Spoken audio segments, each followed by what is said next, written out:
ఏం కుర్రలేదు.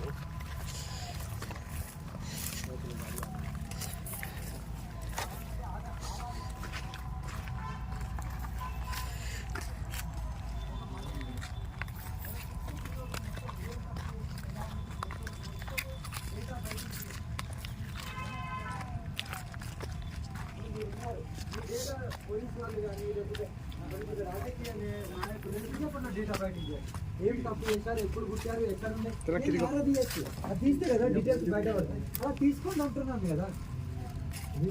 ఏ తప్పు చేయమన్నా చేయడంలో తప్పు చేసిన వాళ్ళు మేము పోతుంటేనే మాకు దిక్కు.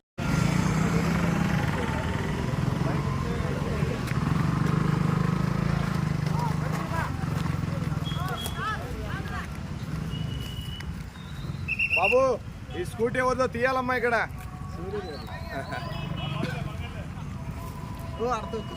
డేంజర్.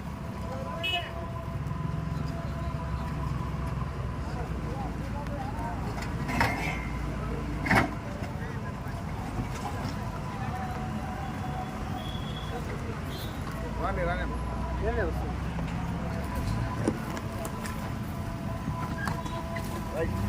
ఇదే అలవాటే నాకు. కొండలేదు ఈ శ్మశానం అలవాటు నాకు. ఇక్కడ వచ్చి పడుకున్నాను.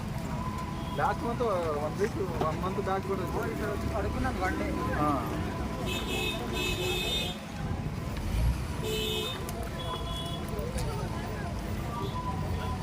పక్క జరిగింది స్వామి.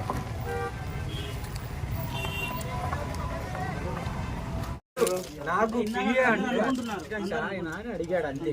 అదే ఆయన ఏదో పేపర్ ఇచ్చాడు కదా, తీసుకోవడానికి ఏం లేదు కదా. ఆయన ఏదో పేపర్ ఇచ్చాడు, మీ మీడియా ముంగట్నేగా ఇచ్చిండు.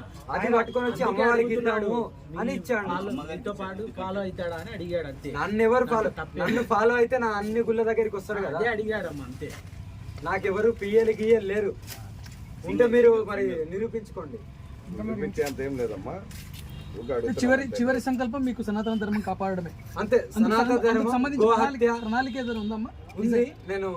నేను ఈసారి ఇప్పుడు వెళ్తున్నాను కుంభమేళ వెళ్ళి వచ్చిన తర్వాత నేను చెప్తాను అందరికి. అంటే ఇప్పుడు రాష్ట్రంలో అనేక మంది పీఠాధిపతులు ఉన్నారు, మఠాధిపతులు ఉన్నారు కదా, వాళ్ళందరితో మీరు సంప్రదించి అందరినీ కలుపుకొని మీరు ఒక కార్యక్రమం చేయొచ్చు. తండ్రి నేను ఒంటరిగా వచ్చాను, ఒంటరిగా పోరాడతాను.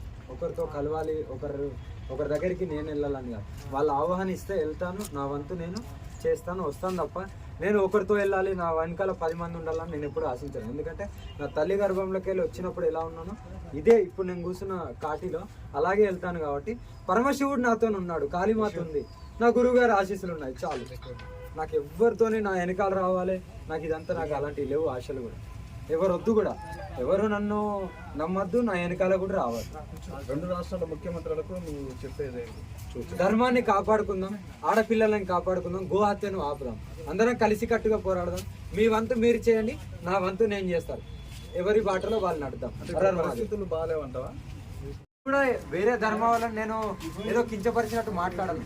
నా ధర్మాన్ని గౌరవిస్తే నేను ఎదుటి ధర్మాన్ని గౌరవిస్తాను. ఇప్పటికి కూడా గౌరవిస్తున్నాను. వాళ్ళు ఎంతవరకు గౌరవిస్తారో అంతవరకు. ఎవరైతే జోసఫ్ అంటే ఎవరు? జోసఫ్ అతను మీకు పిఏగా ఉండడం ఏంటి? పిఏ కాదు, నేను పిఏ అని ఎవరన్నారు? శిష్యుని అనుకోండి. సరే, ఈయన పిఏ అన్నావు కదా, ఏ గుడి కాడ చూసినావు? నాకు ఈ గుడి దగ్గరనే చూస్తున్నాం. మరి అన్ని గుళ్ళలు ఎందుకు రాలేదు? అదే ఎందుకు రాలేదు ఆయన అందుకు ఎట్లా చెప్పుకుంది. ఆయన ఏదో స్టిక్కరింగ్ తెచ్చి ఇందాక ఇచ్చిండు, చూసారా? దీని గురించి మేము